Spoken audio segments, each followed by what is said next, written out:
Workshop, a rádio do sucesso. Olá, seja muito bem-vindo ao nosso podcast. O tema de hoje é muito interessante, muito legal e vai mostrar por que de repente você perdeu um negócio achando que tinha um concorrente na parada, só que não tinha ninguém. Rádio Workshop e você, juntos construindo sucesso. Deixa eu te contar uma história que eu, infelizmente, eu ouço pelo menos 3 vezes por semana e olha, todas as semanas, isso é que é pior. O vendedor, imagina só, ele envia uma proposta, ele caprichou, mandou uma super proposta. O cliente fala com ele, olha, vou analisar, vou dar uma olhadinha com calma, obrigado aí pelo seu esforço e tal. Passou uma semana, nada. Depois passou mais outra, nada. Quando finalmente o cliente resolve atender o telefone, o vendedor está tentando falar com ele, já tem aí 2, 3 semanas, escuta aquela resposta. Olha, meu amigo, muito obrigado, a gente por enquanto vai ficar com o que nós temos, tá? Tá bom assim. Caramba, o vendedor desliga o telefone com toda a certeza de que ele perdeu por um concorrente. Só que na maioria das vezes, e olha que eu digo na maioria mesmo, não tinha nenhum concorrente. Tinha o tal do deixa como está. Entendi. Então, Márcio, isso quer dizer que o cliente não escolheu uma outra empresa, ele simplesmente não escolheu ninguém? É isso mesmo? Exatamente, Bia. E esse ninguém tem até nome. É status quo. Um nome bonito para uma desgraça tão grande. A decisão de não mudar. E é esse concorrente invisível que está ganhando mais propostas do que qualquer empresa aí que você possa conhecer pelo nome.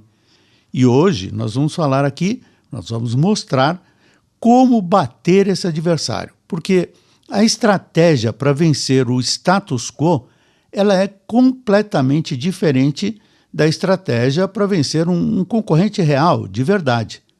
Porque antes de qualquer técnica de fechamento, você precisa saber de uma coisa. Você precisa saber com quem está competindo.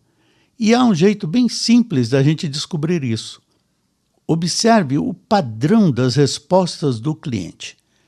Quando ele fala, olha, tá caro, provavelmente você tem um concorrente real. Quando ele fala, olha, a gente precisa analisar com calma, talvez esse não seja o melhor momento, deixa eu conversar aqui internamente. Aí, com certeza, você sabe que está diante do tal do status quo. São sinais completamente diferentes que pedem respostas completamente diferentes. Faz sentido. Mas por que o cliente prefere continuar com o problema do que mudar para uma solução melhor? Isso parece irracional. Parece, mas não é.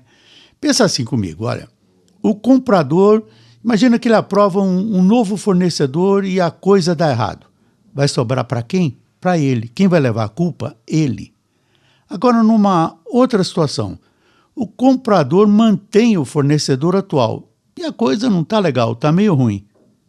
Ok, continua ruim do mesmo jeito que era. Não tem surpresa, não tem risco novo. É zero risco para ele. O problema conhecido sempre parece muito mais seguro do que aquela solução nova, desconhecida. E tem mais, hein?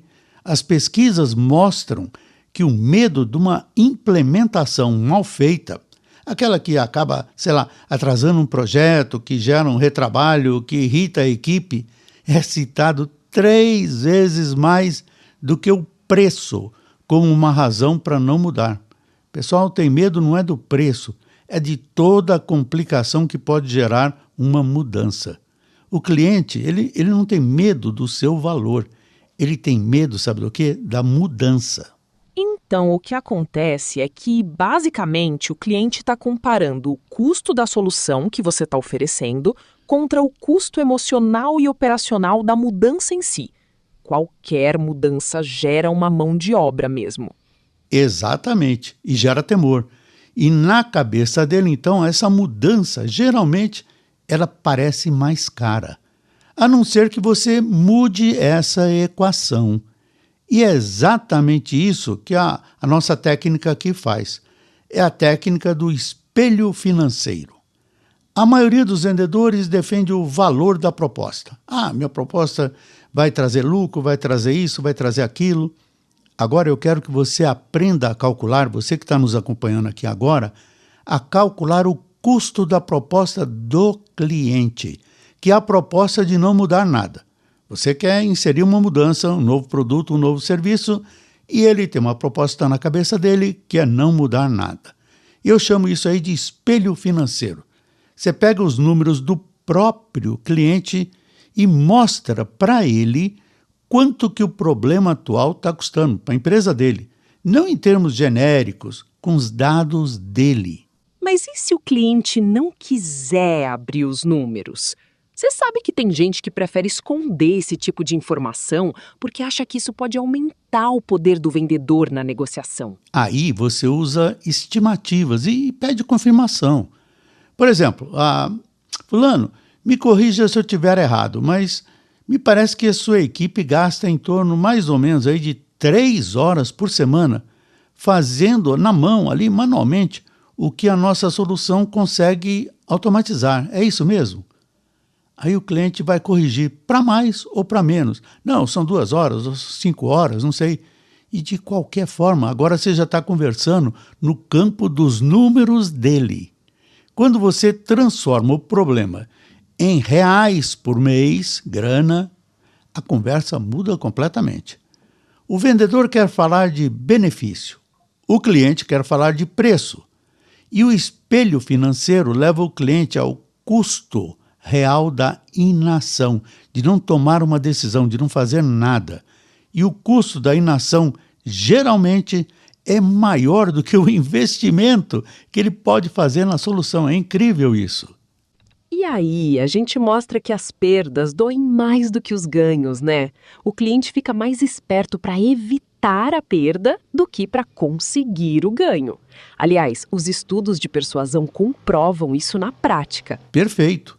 Então você usa isso a seu favor. Não fale para o cliente, olha, com a nossa solução você vai ganhar X. Faz o seguinte, cada mês, sem decidir, sem você resolver, você está deixando X na mesa. É a mesma quantia, mas são mensagens e são impactos completamente diferentes. Escuta só essa dica de ouro que eu preparei para você. Muito legal, presta atenção mesmo. Seu verdadeiro concorrente não tem nome e nem CNPJ. Seu maior concorrente é a frase que o comprador repete toda segunda-feira. Deixa para depois, não vamos mudar agora. Quem aprende a matar essa frase fecha mais do que quem aprende a bater qualquer concorrente, com nome e sobrenome. Legal isso, né? Vamos falar agora de 2 técnicas super práticas também. A primeira eu chamo de padrinho armado. Olha que nome estranho, mas é real. Padrinho armado. Você tem alguém dentro da empresa do cliente que está a favor da compra, que está do seu lado? Ótimo. Só que tem um porém. Ele vai precisar defender a sua proposta em reuniões onde você não vai estar. E se ele entrar nessas reuniões, sem material, sem argumentos, sem uma apresentação, sem respostas para aquelas objeções que vão aparecer, que são meio óbvias, sabe o que vai acontecer? Ele vai perder e você vai perder também. Junto com ele vai embora a sua proposta. Então, deixa eu entender. Não basta ter um aliado. A gente precisa preparar bem esse aliado.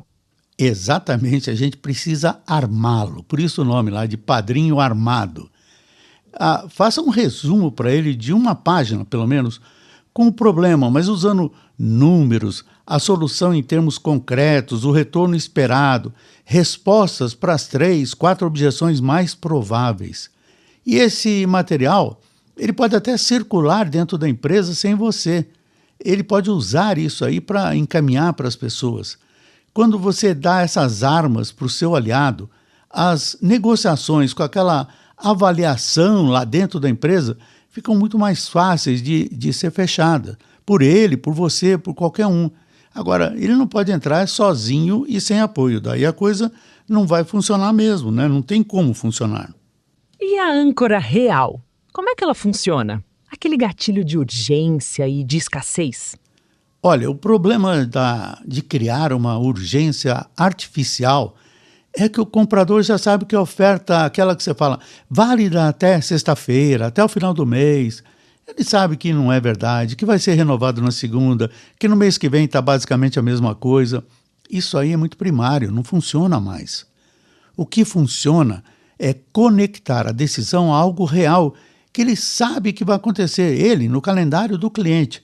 Sei lá, uma auditoria, um lançamento do produto, uma feira, o início de um novo contrato, uma virada de semestre, fechamento do ano fiscal da empresa. Quando existe um evento real, com data real, no horizonte ali, a decisão ela deixa de ser abstrata e passa a ter um custo concreto se for adiada.